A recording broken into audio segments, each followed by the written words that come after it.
The Triathlon Show 396.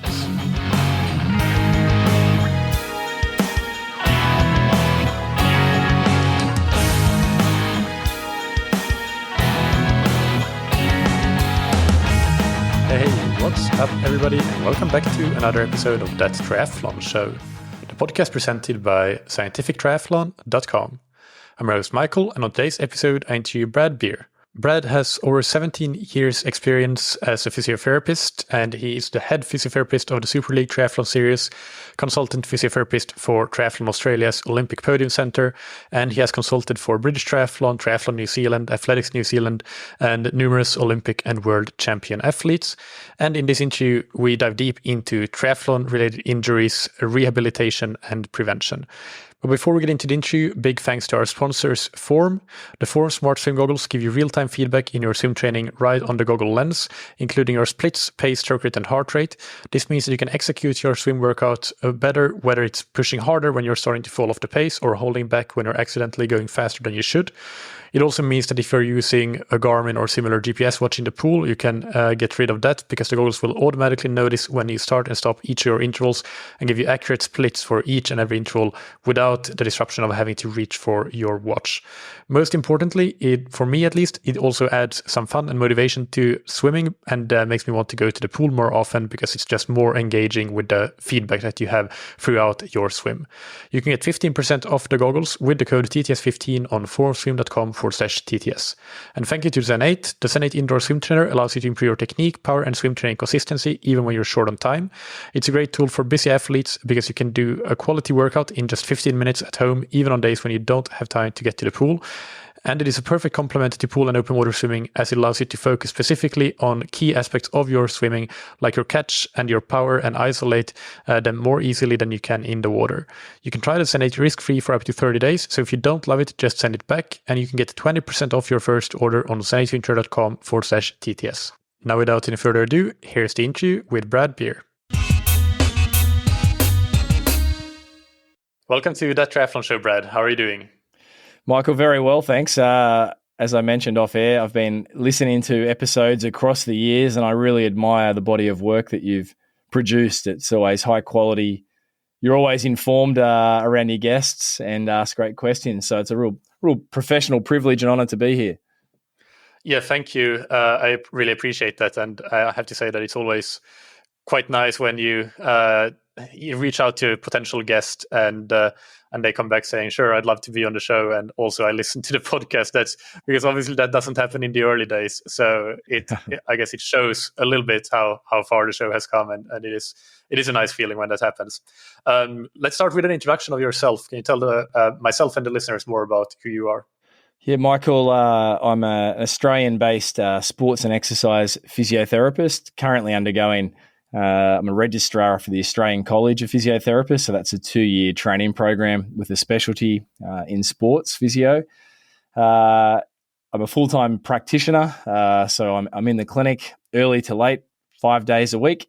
We're here on the Gold Coast, Australia. I grew up wanting to do only one of two things, Michael: triathlon as a career or physiotherapy. So being able to combine them now is really a dream, and I've had some great opportunities over the years in the sport, from working providing Super League with physiotherapy coverage to being a consultant for Triathlon Australia and their Podium Centre. It's been a great ride. Yeah, no, that's awesome. Let's start with some general physiotherapy and injury questions that I want to get to, and then after that we can get into some more specifics around swim, bike, and run injuries. And let's just start first with very general. What are the main reasons that we do get injured, and what are the things that we can do? And we're talking about triathletes here and endurance athletes, runners. What are the things we can do and should do to prevent injuries? Big question, isn't it? Why do we get injured? I guess the key point to get across here is it's never just due to one factor or one thing. It's not just due to a training error. There's other factors. It's multifactorial in what we say is, the etiology of the injury. So, I mean, the big buckets, Michael, it always starts with a training error, because you can't get a run swim or bike injury if you're not run, swim or biking. But that's overlaid over the top of, the athlete's biomechanics, their tissue capacity or strength, their tolerance, their physiology, which has been a huge emergent area, I should say, in injury etiology. So the physiology applies to energy availability, has the caloric intake, and then of course you've also got the psychosocial or psychological influences. So if you picture that as a funnel, and then on the top, you pour in training error, and it sifts through the funnel. They're the main buckets, if you like, that we need to consider when we look at someone's injury presentation. Yeah, that makes intuitive sense, because you can see some people, and maybe you can think back to yourself when you were early 20s, and you probably think, I'm talking about you in a general sense here, or I could talk about me. You can think to all of the training errors that you made, but that didn't result in injury. So probably some of the other factors there weren't in place that would make you susceptible. But then some of those things, whether it be strengths or biomechanics, stress, and so on, can change, and so that later on, even though you might do less of a training error, you might still get injured later on for doing less of a mistake. So actually that makes total sense to me, that it is very multifactorial, and many things have to be in place. And the second part to that question was, what do we do to prevent them? Well, I think we should all acknowledge that we can try and prevent endurance sports injuries or triathlon injuries, but unfortunately, the very nature of what we do is we often tread that fine line of overdoing it, versus underdoing it, and there's no magic data sets that you can look at. You're working with a human who has these factors to consider, and so trying to prevent injuries is challenging. But we know certain things, like the best predictor, Michael, of someone's next injury is their prior injury history. So, as an athlete in my master's years now, I've had a string of femoral shaft bone stress injuries. And so the best predictor for me is my past. So I'm on the quest to try and not have another bone injury for quite some time. We'll get into bone injuries a bit later in more detail, so then we can get some tips for what, and maybe also some personal experience from you, what you are doing now to prevent that from happening again.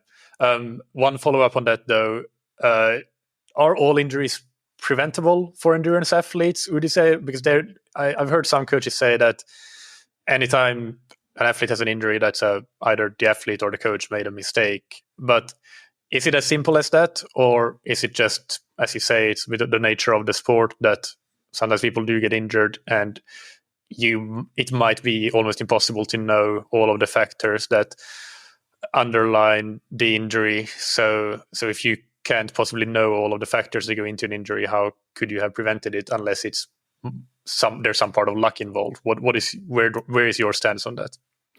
Yeah, it's a huge question, and it's worth pondering. I mean, I think it's utopian to think that all injuries are preventable. We just don't live in a world like that. I know there's an Australian scientist, Michael, Tim Gabbett, who's quite regarded for his work in load management, acute chronic workload ratios, etc. And Tim Gabbett wrote a great paper called The Unbreakable Athlete, where he and a few scientific colleagues really wrestled with this idea. Is it possible to not get injured? And I think you'd have to say, well, yes, it's possible, but it's not very likely because of the multifactorial causation that we just discussed. You can have an athlete that's under psychological pressure, whether it's financial, relational, study, sleep deprivation. There are just so many moving parts.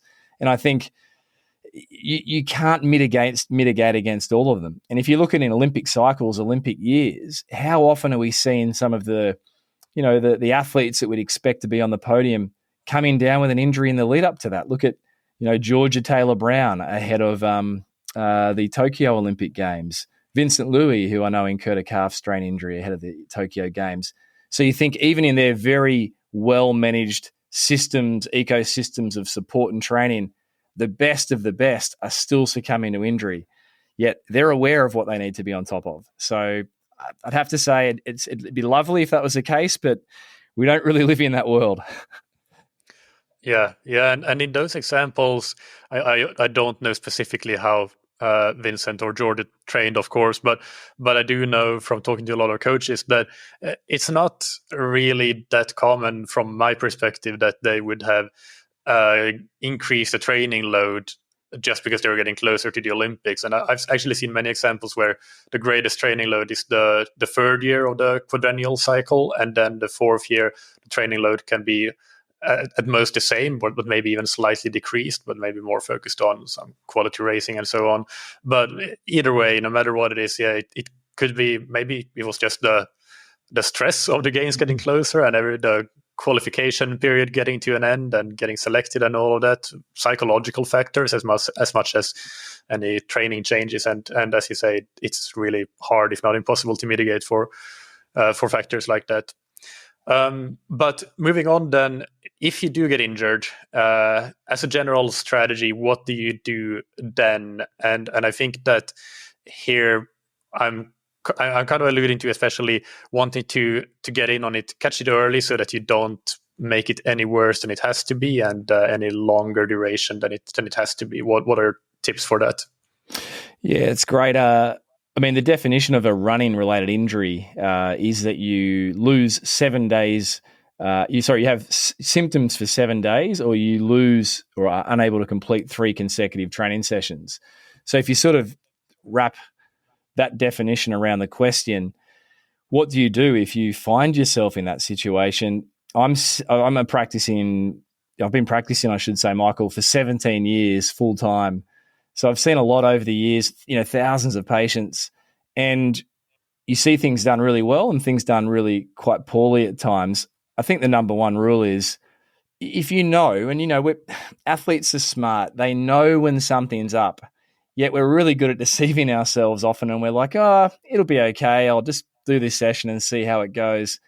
My encouragement, Michael, to athletes listening in, coaches, etc., would be, get it checked out early.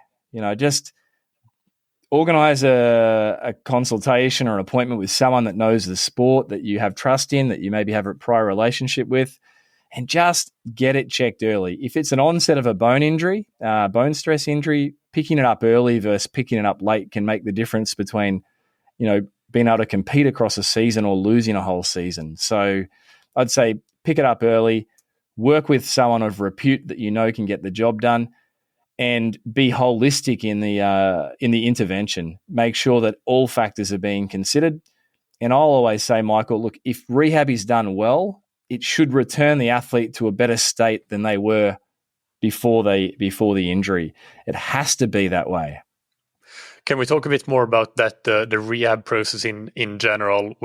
If you have your injury checked out and it is an injury, then what are some your general rehab philosophy, if you will, around injuries?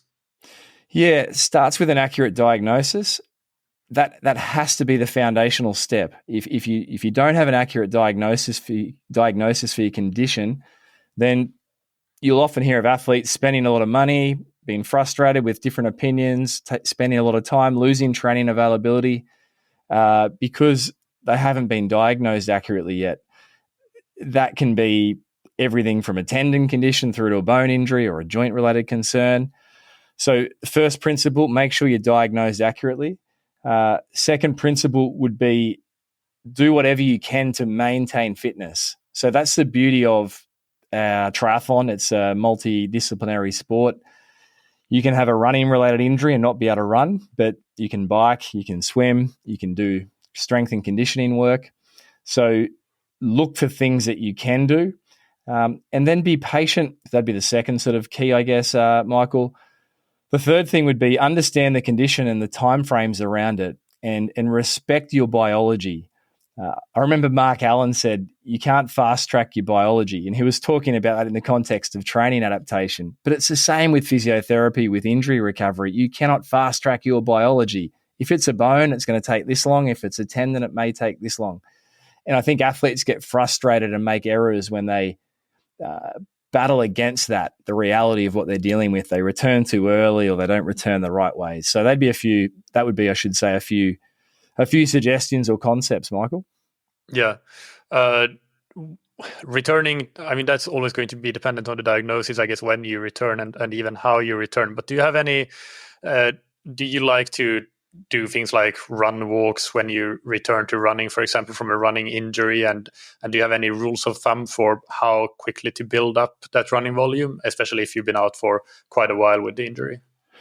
Yeah, there's a few factors to consider. One would be the athlete's prior history. So if you've got an athlete that's been cycling through bone stress injuries, every season a bone stress injury, then obviously the rate at which they return needs to be mitigated, slower, more considerate, versus someone that's had their first, say, bone stress injury.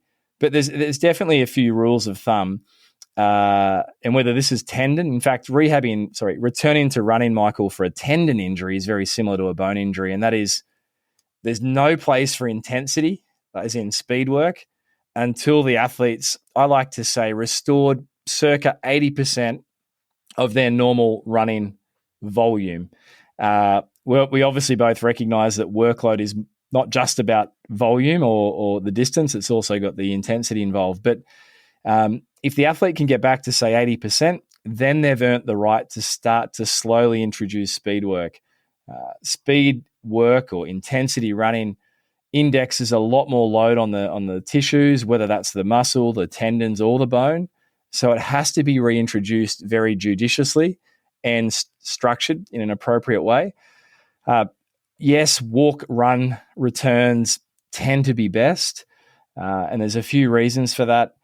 If it's a bone injury, that athlete may have rested their skeleton, Michael, for anywhere from, say, 4 weeks to 6 weeks to 12 weeks for a higher grade bone injury.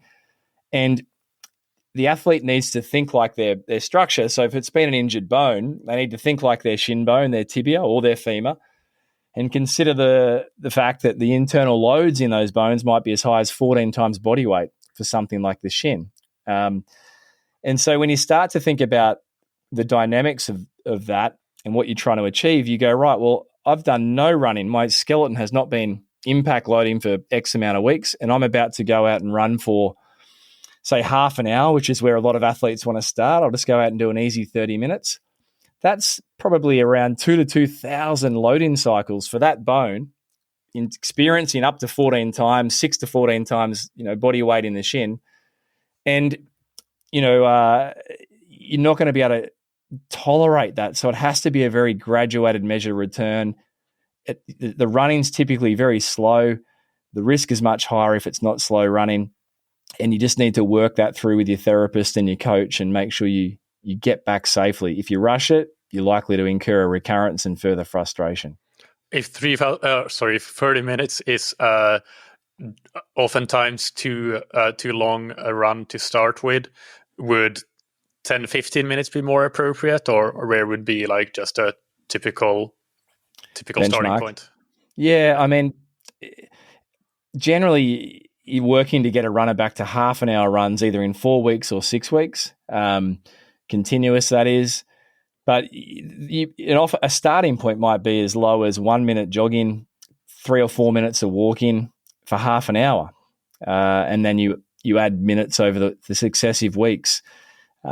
Starting back with a continuous run has greater risk. And I'll often try and make the distinction, Michael, when educating athletes or patients returning from injury around this, that the first month's tissue conditioning. It's not so much fitness training. Of course, they're still gaining some cardiovascular benefit, but it's really about reintroducing the bone, the skeleton, the tendon, the muscle to the demands of running, in this case, if we're talking about a running injury, safely. So the walk jog can be hard to be compliant with, but it's definitely the best way to go as opposed to straight out continuous minutes. Right. Let's go specifically into swim, bike, and run injuries. So we can start with swimming, and I know that we will be spending more time on running injuries than the other two. But yeah, starting with swim injuries, can you give an overview of the most common ones and symptoms and diagnosis and treatment and so on? Yeah, definitely. I mean, swimming, obviously the big one's shoulders, and most of the time, Michael, whether it's a recreational triathlete, a beginner, or competitive age group triathlete, or a professional, most of the time, the structures that get irritated in shoulders are tendons. So the rotator cuff tendons. I guess most people or many people, Michael, will be familiar with that term tendinopathy, which is the contemporary term for tendon pain states as opposed to the old tendinitis. And tendinopathy basically is where the tendon becomes painful, not due to inflammation, but more biochemical activity. And it happens because workload exceeds tissue tolerance. So you'll often see shoulders get sore from swim training when the athlete hasn't been in the pool for a period of time. They're deloaded, and then they jump back in and go. And lo and behold, they develop a bit of a tendinopathic shoulder. The other times are they might be maintaining workload, but then getting close to a race, they start to increase, the swimming number of swimming sessions, or the duration, or the intensity, or all of the above, and the shoulder just gets overloaded. So the term for that is rotator cuff related shoulder pain, and the symptoms will be obviously pain either at the front of the shoulder, the side of the shoulder, or the rear of the shoulder. Tendons often are stiff and sore at the start, Michael, of a swim session, and then they will sometimes warm up. But other times people will say, I get worse as the session goes on. So they can present in different ways. And the key to treating these is you can't massage them better. You can sure make the shoulder feel better with some hands-on therapies, but it's a progressive strength and conditioning effort. You often find that their ratios of strength, internal to external rotation, are a bit aberrant. They may be very stiff in their thoracic spine, which affects their ability to get into streamline. And then other things, Michael, like considering their ankles. Oftentimes, or you can see this, I should say, where someone hurts their ankle and they develop shoulder pain on the opposite side. So you've got to check the ankles for a swimming injury. You need to check the hips. Obviously, we both recognize that triathletes can get quite tight at the front of their hips and pelvis, and that's a known risk factor for shoulder conditions. So it's normally going to be a tendon. It's due to a change in training workload, and treatment's normally strength and conditioning to restore the capacity to the affected tissues. What are some key exercises in that strength and conditioning program for shoulder injuries? Yeah, great. I mean, there's so many, but there's a few real, basic ones that would help every triathlete or swimming athlete. And it can be something as simple as with dumbbells, front raises, Michael, lateral raises, upright rows. People used to think that the upper traps were too strong, but now we sort of find that when someone's got a sore shoulder, the upper traps are a bit too weak. So anything for the upper traps can be quite nice. And then isolated rotator cuff work. Things like push-ups at the right time, great for the subscapularis. The push-up is probably the most underrated shoulder rehab exercise out there. And then, you might do some more advanced things in a gym, like single arm cable rows, really heavy, through to pull down work and different things. But I guess the key thing is someone doesn't need to do 18 exercises to get their shoulder better. Oftentimes you'll prescribe 3 or 4 things at most and try and have the athlete really get down and get into it consistently to start to change some tissue qualities. And then you obviously progress until they're not symptomatic anymore. And when we're talking strength training in the context of injury rehabilitation or injury prevention, what are the kinds of weights and reps and sets that you would be looking at? Would it be more lower weights, moderate reps, or high reps, or what are we talking about here? Yeah, brilliant question. Generally, when we're working through rehabilitation, whether it's a swim, bike, or run injury, and we're prescribing strength and conditioning, we're trying to restore capacity to the structures around the local area and the whole kinetic chain. And you tend to get the best inflection of any strength deficits when you work around the heavier weights, so heavier resistance. So you might be looking at 3 to 4 sets of, say, 6 to 10 reps. I'll often say to the athlete, Michael, you want your effort level, your RPE, to be greater than a 5 out of 10. So if you feel like you could do 30 reps, I should say, of an exercise, the resistance is probably too low. Another guideline is each set you should finish with about 2 reps in reserve. So I feel like I've probably only got 2 more left. that's good. That's where you want to be. One mistake is athletes go too light and they're not getting the gains that they otherwise could. Yeah, that's interesting to hear that it's kind of similar then to even strength training for performance gains and strength gains within endurance sports.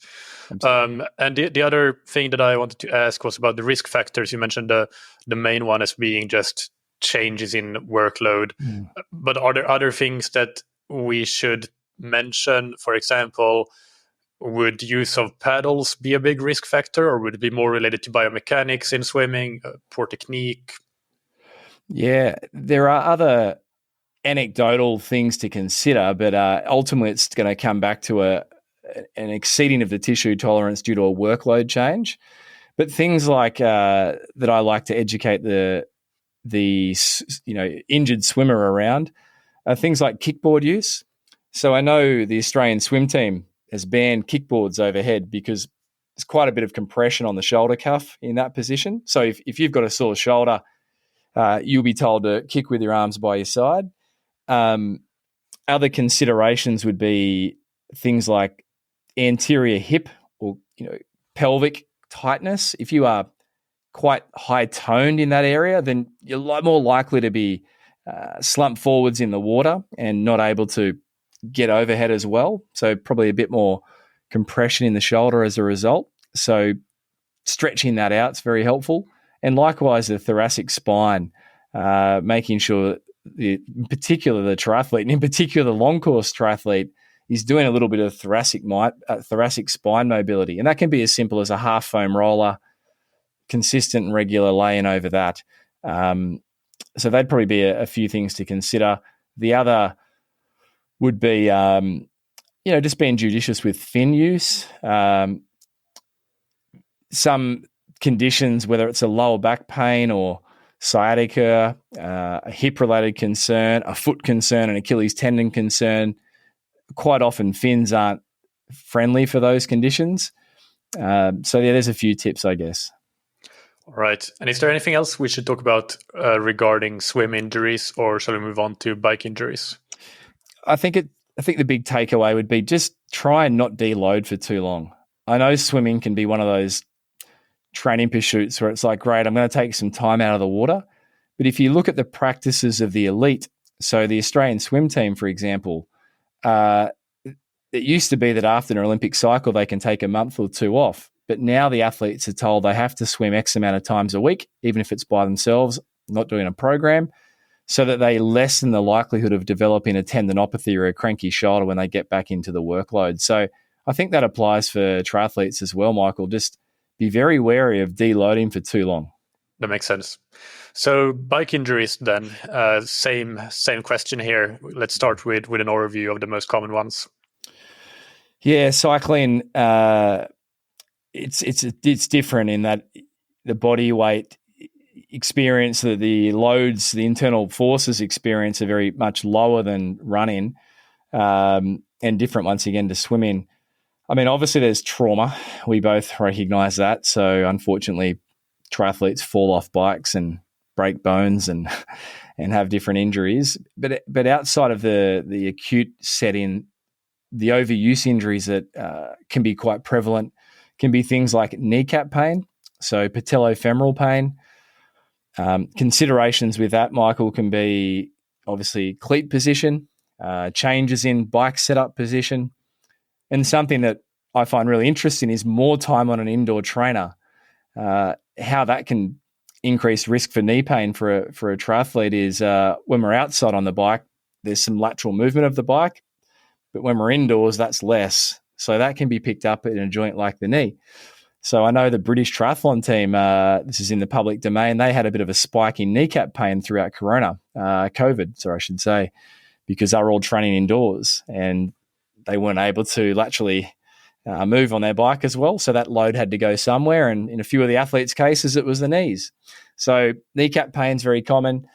Obviously, most triathletes can empathize with the stiff neck and the sore lower back. And that's often just an exposure to load type presentation as opposed to a frank injury. What do you mean by that? The with the lower back is just an exposure to load rather than an injury? Yeah, just someone might be doing an Ironman preparation and, they're up to a 4 or 5 hour ride. They've increased it from 2 or 3, and they just haven't developed the tolerance in the tissues to withstand what's essentially a flex position for, 4 or 5 uninterrupted hours. So pain may be generated from anywhere in the back. It could be ligament creep, it could be a bit of soft tissue, it could be a bit facet jointy, a bit disky. And normally, if the athlete did nothing else other than continue and expose themselves to that workload consistently going forwards, the body will adapt. Obviously, things like strength and conditioning can be very useful in those instances if someone is feeling pain, whether it's the neck or the lower back. So it's often just the tissues being overloaded and they're going to get cranky at times. That's what I meant. Right. Hopefully, does that make sense? Yeah. It makes sense. Makes sense. Yes. So for example, and it's also something I assume then that when it's not an injury, so within 24 hours or so, 48 hours, you're good to go again, and maybe you can go a little bit longer the next time. So almost part of the adaptation process. Yeah, and I mean things like Ironman preps are pretty arduous, right? Yeah, for sure. With the kneecap pain, one thing that you hear, and I have no idea if this is true or not, so is that, for example, torque work, so low cadence work, would be, I guess, something that could trigger that sort of pain, maybe assuming that you have non-optimal bike fit or cleat positions or so on. Is that something that you've seen, that low cadence work could contribute? Yeah, definitely. I mean, I've experienced that myself where my knees, I've kind of had 30 years of on and off kneecap pain. We know that if an athlete has kneecap soreness in their adolescence, they're 50% likely to have it throughout the rest of their athletic years. I'm one of those too. I'm one of that 50%. And yeah, there's definitely been times, like anecdotally for me, where I've done low cadence work, whether that's strength endurance efforts up a hill, and that has irritated my knees. But then there's other times when it hasn't. So it's always highly variable, and we have to be careful from sort of making a cause-effect correlation to say if you do low cadence work, you're likely to make your knees sore. Not necessarily, but I definitely would agree that it may be a risk factor for some athletes. Yeah. And what are the best things that one can do to prevent overuse injuries on the bike? Is it just get a really good bike fit, or are there other things that can be done? Yeah, I think that's great advice. Like, bike fitting is a big area. It's something that I've always been really interested in, as obviously a sports physio working in endurance sports with triathletes a lot. But I'll tend to link up with full-time bike fitters who I'll bring my physio eyes, I'll bring my physio knowledge, but then we like to work with a really good bike fitter who, has the nous with adjusting things. And definitely positions on the bike will affect it, how far forwards the athlete is, how far back, saddle lifts, saddle drops, crank length obviously can be a big one. A lot of athletes experiencing kneecap pain associated with their cycling will do better with a shorter crank length. So you definitely want a good bike fitter as part of your team. And this is a common theme across swim, bike, run injuries, Michael, but you need to be conditioned for the task. So if you're going to go out and ride 5 hours, you may need to work on your neck extensor endurance, your lower back endurance with certain exercises. And normally they're going to be strength and conditioning focused, as opposed to you're not mobile enough to get into the position. And I mean, we've seen this, Michael, haven't we?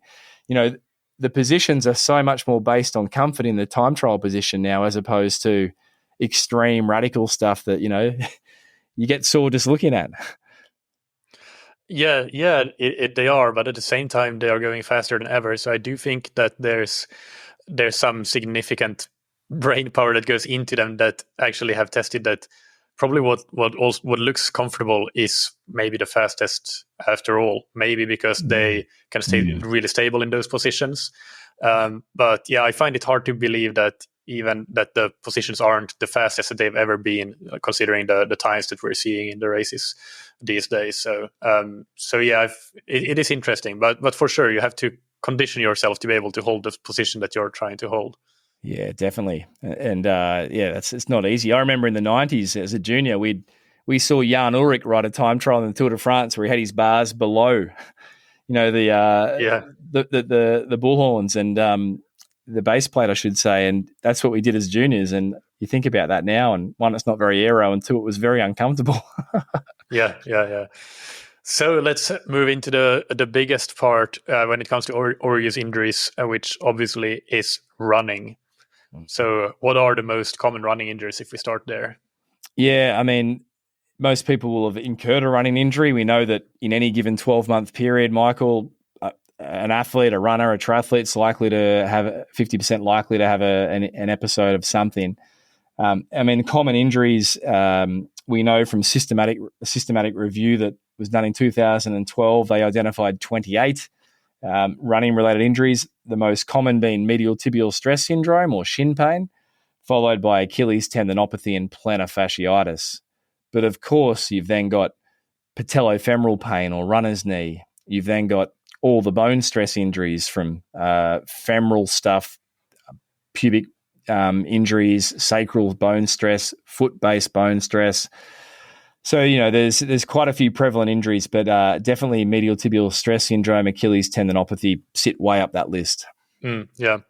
Can you give some thoughts around what are the, just in terms of things that specific things that we haven't already talked about, like the workload and building up gradually and so on. But for example, what should athletes do in the gym to try to prevent these kinds of injuries overall? And then maybe you can pick a few injuries that you want to discuss in more detail, and we can go into them specifically. But let's start with just some general prevention stuff for people that want to avoid any running injury.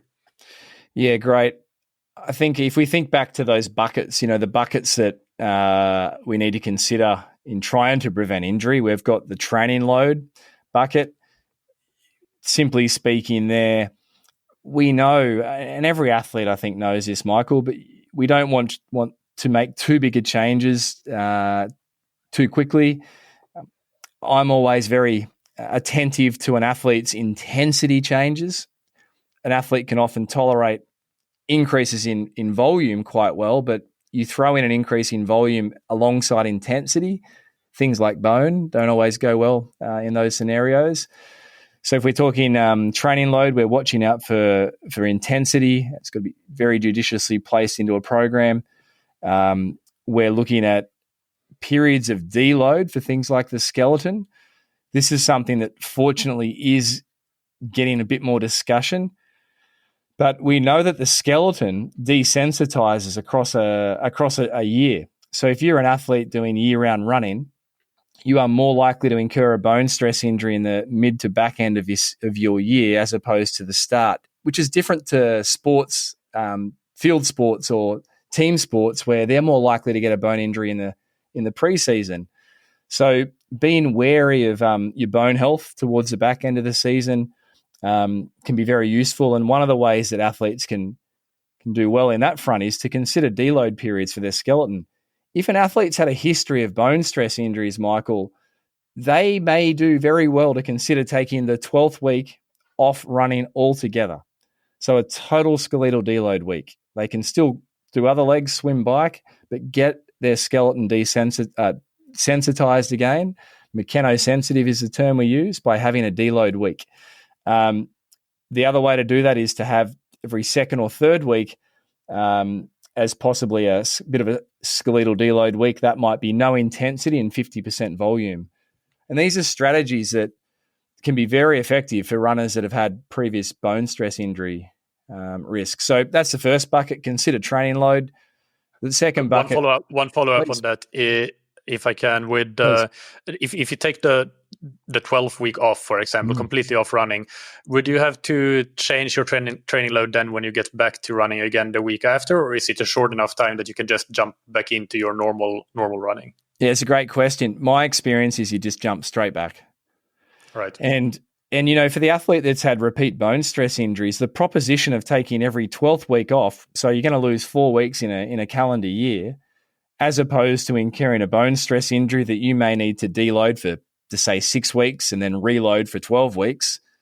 It's not even it's a no-brainer, but it's very hard to do.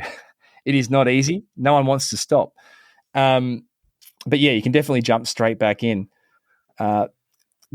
Anything else on that, Michael? The training load side?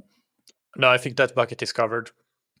It's a big area. Obviously, we're just trying to share a few general principles that may help the listener. But the runner's physiology, Michael, this is probably the area that I think we need to do better in as coaches, as athletes, as practitioners, just the endurance sporting world at large.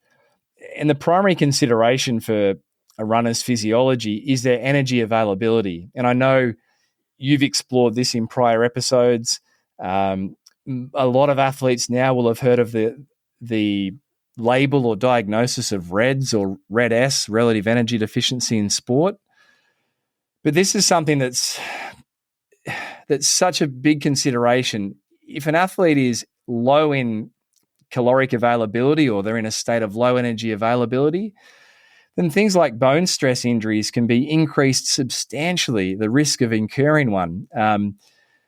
Tendons, we don't have the evidence to prove that yet, but we certainly know for the skeleton that if an athlete has some low energy availability, they may be 3 to 4 times more likely to incur another bone stress injury.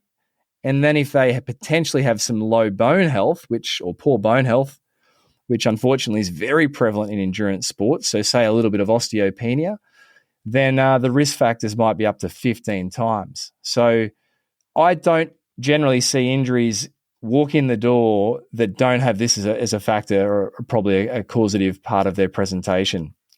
And most athletes just are unaware of how much fuel they actually need to get in to stay on the safe side. Yeah, I think that's a very important point. As you say, we have talked about it before, but it bears repeating quite often, because I still think that it's just endemic within endurance sports that athletes under fuel. It's they just not understanding how important it is for injury prevention, let alone being able to adapt to training. One thing that has come out of your compatriots Louise Burke's lab down in Australia, as well as some interesting studies about carbohydrate availability as well as energy availability and markers of bone, not bone injuries necessarily, but bone reformation. I'm probably not getting the exact right term there, but I think you get what I mean. So is that something, have you looked into that much with carbohydrate availability and bone injuries? Yeah, absolutely. I mean, the little adage I try and help athletes understand is that bones love carbohydrates, and a lack of carbohydrates can impair bone metabolism. And remember that our skeletons are constantly remodeling. Even as we sit here, Michael, each of us have 1 million micro cracks in our skeleton. And they can go on to become porous and sites of bone stress. So one of the things we sort of screen for and listen for when we talk to athletes with a bone injury is, have they had a dietary change? There is evidence to show that vegans have a heightened risk of bone stress injuries. And so one of those can be an aversion to carbohydrate. It's really important. And you can't get away with having a caloric deficit for too long. We know that an athlete doing endurance training needs up to, say, 40 calories per kilo of fat-free mass to maintain bone metabolism. So when you work out the numbers, it is such a challenge for athletes, particularly triathletes, to get enough in. For every hour, beyond 4 hours of training, there's an increase of 5% for bone stress injury risk. So I just think triathletes have the hardest job of all in getting enough calories in. If I could pick one thing that people would do, Michael, to prevent injury or give themselves the best chance at warding off an injury, it would be to get more calories in. Yeah. No, I couldn't agree more, even though I'm not a physiotherapist, but that's also just what I see as a coach. Yeah. So was there anything else I was going to follow up on with that? Oh, yeah, one more thing, actually. You mentioning vegans there. Calcium, is that important for bone health? And can you talk about that? Yeah, it's what we talk about as a nutrient availability issue. So that can include obviously vitamin D, things like calcium. we lose calcium in our sweat. And if we're out there training for 10 to 20 hours a week, that's a lot of sweat loss. So I think a mistake that people make, Michael, is in our country, in Australia, we have these recommended daily allowances for certain nutrients. And many athletes might look at that and go, well, I'm getting my dose right. But the reality is they're losing so much calcium that they might need to triple that intake. So definitely for the athlete recovering from a bone injury, they need to be very mindful of their calcium intake. And for the athlete looking to prevent an injury, it's the same principle. So it's very important. All the nutrients need to be available for bone. So then follow up on this would be, do you, whether it's any nutrients do you consider maybe multivitamin, is that something that you recommend in terms of supplementation for bone stress injuries, even vitamin D as well being a big factor? Do you recommend some supplements? Yeah, I mean it's technically outside of my scope of practice as a sports physio, but that certainly obviously sits squarely in the dietitian's toolkit. But I know myself, I've used vitamin D spray over the years to try and improve my vitamin D levels. It's just hard to get it in through a food intake route. So yeah, absolutely, there'll be athletes that would do well to have some supplementation, but from a prescription point of view, I can't prescribe that. I might suggest they speak to the dietitian about it, though. Right. Yeah, it's interesting with the vitamin D, considering that you're based in Queensland, so there's no lack of sun. But still, you're in the office, and that's what most of our daily lives look like. We're working morning until late afternoon, evening. Then we maybe go home and ride on Swift, or we are in the pool in the morning. So it's not necessarily, even though you live in a sunny climate, you might not get that vitamin D. And when you put sunscreen on, then you're also not getting that. And of course, you should put sunscreen on because there are other benefits of that. But yeah, I think vitamin D, from what I understand anyway, is that quite few people actually get the vitamin D that they need just without supplementing it. And I have had episodes in the past about that topic in detail with vitamin D, and it's linked to things like bone stress injuries. Yeah, I couldn't agree more. I was vitamin D deficient for probably a decade because I would train in the morning, though poor sunlight, work in the clinic early to late, train in the evening, the cycle repeated. So yeah, it's a mistaken thought that if you're in a sunny environment, you're going to be okay. Not necessarily. Yeah. Do you want to go into any of the running injuries in a bit more detail? For example, the tendon injury. So is there anyone that you think we should discuss more than we already did?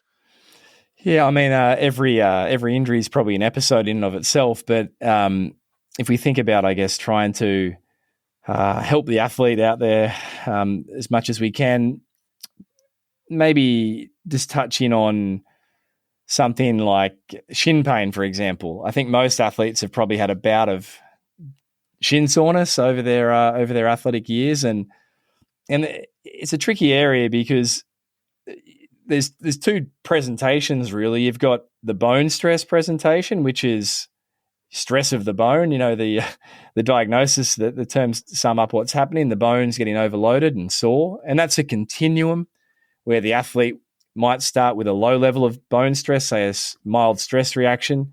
But if they continue to load that shin bone, Michael, at some point they'll end up with a stress fracture at the very other end of the continuum. But then you've got this condition called medial tibial stress syndrome, which is technically a soft tissue condition, not bony, but it can be hard to differentiate for the athlete. And one of the key differences that hopefully helps here, Michael, is if the athlete has a region of soreness along their shin bone greater than 5 centimeters, so say they've got 10 or 15 centimeters of shin that's sore to touch and poke, and I'm talking about on the inside of the shin, so the medial or posterior medial part of it, then that's likely to be this MTSS. And the athlete can continue to run through that. And we used to think that if they did, they'd end up on that bony side, but we know now that that's not the case. In preparation for the Cairns Ironman a few years ago, I developed a bout of this, and I was a bit disappointed. And then I thought, no, this is just MTSS. I'm going to keep training. I pulled back on my volume, reduced intensity. It went away within a few weeks. So I think that's maybe hopefully a bit of a helpful tip. If the athlete out there has shin pain on the inside of their shin and it's greater than 5 centimeters, they're likely okay to continue. If it's less than 5 centimeters, check in with your local running-based sports practitioner, and you need to probably screen for bone stress. And if you've got bone stress, you need to obviously rest it. Yeah, that's a very good point. A couple of questions, general running injury-related questions. Do you ever prescribe or recommend changing somebody's running biomechanics? Yeah, big area. And we said that at the start, didn't we? That's one of the buckets to consider. And this has evolved over the time. I've always held a belief that is now consistent with what we know in the science, which is quite nice clinically to feel like, right, I've been doing this right for 10 years. Biomechanics can't predict injuries. So in other words, you can run a certain way, but that won't necessarily mean that you develop a certain injury. But biomechanics can predict regions of greater load on the body. So, for example, if you are an overstrider or you have a low cadence, you are more likely to incur injuries at the knee, the shin. Whereas if you are a 4-foot striker, as an example, you are more likely to incur an injury in the Achilles tendon or the calf. So really, biomechanics tells us or shows us where an athlete may be at risk, but risk doesn't always equate to rate. So you may not develop that injury, but we can't look at someone and say, right, Michael, you run like that, you are going to have this injury. We use running retraining or gait modifications as a tool in our toolbox to help basically deload sore areas and help the athlete get back on track. But we know that running gait retraining doesn't stick long-term. So it's a short-term intervention to deload an area that's sore. Does that make sense? Yeah, it makes a lot of sense. Yeah, definitely. The other question would be, if you were giving somebody a very generic strength and conditioning program to prevent the most common running injuries, from Achilles tendinopathy and calf injuries to mediotibial stress syndrome and knee pain and everything you can think of, what would be, just list a number of the basic but key exercises that you would include in that program to kind of cover the basis of the most common injuries and trying to strengthen those areas? Yeah, starting at the top, we need calf work, plantar flexor work. If we look at the muscle forces generated when we run, 50% of that propulsion for our running gait comes from below the knee. Ironically, as we pass the age of 20, we start to lose strength in the plantar flexors faster than anywhere else in our body. By the time we get to 60, we've lost 30% of propulsive force when we run. So every runner out there, Michael, needs to be doing some quality calf strength exercises. Think of it simply: do some in standing and do some in sitting. Sitting does bias that deeper part of the calf more, the soleus, and that really is the powerhouse of our running body. It'll generate up to 8 times our body weight, whether we're running a 3-minute kilometer pace or a 6-minute K pace. So calf exercises are paramount. Then we think about the kinetic chain. We need quadricep abilities because the quads do a lot of work when we run. We need lateral hip capacity, so the hip abductors. Great exercises for that might be something as simple as a cable abduction. Up nice and tall, cable around the leg, take the leg in and out. The quads might be just single leg extension. We need the hamstrings. Hamstrings differ from something like the soleus. The soleus works hard all the time, whereas the hamstrings are phasic. So when we're running sub-maximally, they might be generating 2.5 times our body weight. But if you put a big effort in it in the finish for a sprint, they may go up to 8 times. So single leg hamstring curls are great, Michael. And then I like to see athletes do some sort of squat and lunge type movement. So squats could be front squats, back squats, Smith rack squats, goblet squats. And then hip hinging movements could be a deadlift with a barbell, with a trap bar, with a kettlebell, all the varieties. I think the key thing is it doesn't have to be complicated. It doesn't need to be long. Triathletes don't need to be in the gym for 2 hours or an hour even, mostly. It might be 30, 45 minutes. Generally, it's single leg work if we're talking about the lower limb, because you can hide weaknesses in double leg exercises. But then you want to also do things like squats and deadlifts, which are obviously double leg exercises. Yeah, no, that's a good answer. And running shoes, do you have thoughts around how to use running shoes, rotating them, when to use which pairs of shoes, and so on? Yeah, I mean, this is always has been a big area. I mean, most people would probably recognize, and I know you will have covered this, Michael, but things have changed a lot in the running shoe industry from the old motion control paradigm. I certainly grew up in the 90s as a junior with, you don't want to pronate, you need this in your shoe. And now we're seeing a complete shift away from that, and it's about comfort and geometry of the shoe. I like to tell runners, look, your shoes are just a tool. It's a bit of sporting equipment. If they have a certain condition, they may do better with a certain shoe. If they've had a history of certain things, they may do better with a certain shoe. That might look like the runner with Achilles tendon pain running in a shoe that has more of a pitch or a greater drop, a rocker bottom, as opposed to a minimalist type shoe, which will increase demand on the calf and the Achilles. Whereas a runner with kneecap pain, they'll do better with a lower drop shoe. And so, you might sort of give advice around that.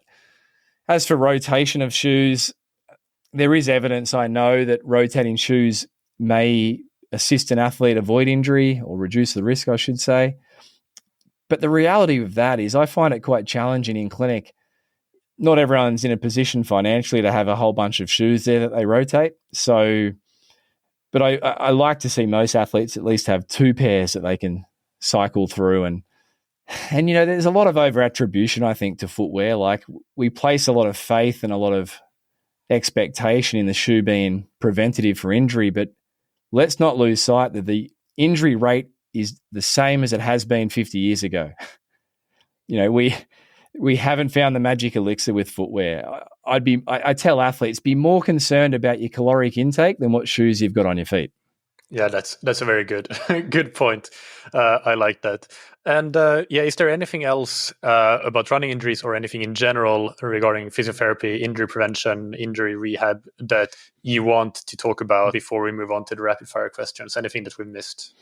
No, I mean, it's a big topic, but hopefully a couple of themes are emerging, and that's just work with a dietitian, a sports dietitian, work with your coach to make sure your fueling is adequate. I actually think that's the most important part. Try and include some strength and conditioning. If you can't get to a gym, do something at home at least. Standing calf raises done well. Side bridging, have a home routine as a minimum. And then be very mindful of the intensity work that you do. The risk there can get so high with intensity running. So you need a coach to help you monitor that and measure that out. So it's probably just a couple of repeated points that we've already covered. Yeah, no, but that's all good. There's been a lot of really great points here. So I'm sure that the listeners will have found lots of useful and practical information in there. But let's move on to the rapid fire questions. So as you know, these are 1-sentence answers. And the first one is, what's your favorite book or resource related to endurance sports? Yeah, I'm a physiotherapy nerd here. It's a book about bone stress injuries that was released 2 years ago. I think it's called Bone Stress Injuries in Runners, and various authors contributing in their fields. And it's just a great book. I turn to it all the time. I know there are a lot of physiotherapists listening to this podcast, so I'm sure that will be a really interesting book especially for them if they haven't picked it up already. And next, what is an important habit that you have benefited from athletically, professionally, or personally? Yeah, it's not my saying. I heard it years ago and I've never forgotten it, but that's a shortcut will only cut you short. So, I've adopted this with my own training. Sometimes you don't feel like doing the 400 warm down in the pool or the whatever's on the program, but when you let yourself off the hook once, you open the door to do it again. So same professionally, there's things that take time to do that are disciplines, calling a coach, sending an email, all the extracurricular things. But I've always tried to be disciplined and not ever take a shortcut. And I think it adds up over the years. So that's probably something that's always been with me. Good one. And finally, who's somebody that you look up to or that has inspired you? Yeah, it's a big question. Good question. It's probably cliche, but there's a lot of inspiration from different people. Professionally, I've been really impacted by the work of Stuart Warden and Rich Willey. They're very reputable running researchers around injuries. And, athletically, gosh, I honestly think any athlete out there pursuing their best is just an inspiration, no matter what it is. I just get inspired by effort, Michael, not just results. No, that's a great point, and of course there are lots of examples of those athletes, but also researchers and coaches, practitioners on your podcast. So take a moment, even though right now you're maybe in a bit of a hiatus mode with it, but talk a little bit about where people can find that podcast and find you and Pogo Physio. Thanks, Michael. You could probably Google my name's. They're fairly easily referenced, but I'm here on the Gold Coast. We do in-person consultations, but I'm also online every treatment day that I'm in the clinic with athletes around the globe, internationally and interstate here in Australia. So telehealth can be a good option if someone's stuck. More than happy, Michael, to field questions via email, b.beer@pogophysio.com.au. I'm on the socials at Brad_beer. And the podcast, as you say, it's in a reduced output after 7 years of weekly episodes, but the Physical Performance Show sits there with hopefully some, like your podcast, hopefully some good educational material for people. Yeah, definitely. If listeners haven't found or listened to the Physical Performance Show before, it's definitely worthwhile to go and dig through the archives and find really lots of variety, lots of really great education there. Thank you so much, Brad. It's been a great pleasure to chat to you and very educational, as I knew it would. So really appreciate it. And thanks for taking the time. Thanks for the opportunity, Michael, and all the best to the listeners and yourself. Keep out putting the great work. It's fantastic. I hope that you enjoyed that interview. As always, you can find the show notes on scientifictriathlon.com, and there are links to a number of related episodes. I won't list them all, but check the episode description, and you will find them if you want to learn more about some related topics that we touched upon, or even just previous episodes that I've done with other physiotherapists about injuries and injury prevention. Next Monday, I interview Bernardo Gonçalves about aerodynamics. He is actually somebody that I've worked with for a long time, and he's, in my opinion, one of the best in the world when it comes to improving aerodynamic performance on the bike. So I'm excited to bring you that episode. And if you want to improve your triathlon performance and level up to achieve your next goal, then there is probably no single better thing that you can do than to get some expert help along the way. And at Scientific Triathlon, we provide coaching services that cater to every need, from beginners to professionals, where the athlete is in the center, the coaching is grounded in communication and individualization, and the coaches all have a wealth of experience, knowledge, and coaching skills. If coaching is out of your budget or not for you for some other reason, we also have ready-made training plans for different athlete levels and goal events, and hundreds if not thousands of athletes have already set big PBs and reached new performance levels with these plans. We have exchange and or money back guarantees for these plans, so it's a risk-free investment, and you can find out all about the coaching, the training plans, and also customized training plans and consultation options on scientifictriathlon.com. And if you want to discuss your options, you can always email me on michael@scientifictriathlon.com, and that's Michael with a K. Finally, big thanks to our sponsors Form, that you can find on formswim.com/TTS. Improve your swim training with real-time metrics like pace, stroke rate, and heart rate, and advanced post-swim analysis. And use the code TTS15 to get 15% off the Form Smart Swim Goggles. And thank you to Zen8. Use the Zen8 swim trainer to improve your technique, power, and swim training consistency. Even if you have just 15 minutes at home available, you can get a time-efficient Zen8 workout done at home that will help you swim better and stronger. You can try the Zen8 risk-free for up to 30 days and get 20% off your first order at zen8swimtrainer.com/TTS. Thank you, as always, for listening. Keep training smart and keep loving triathlon.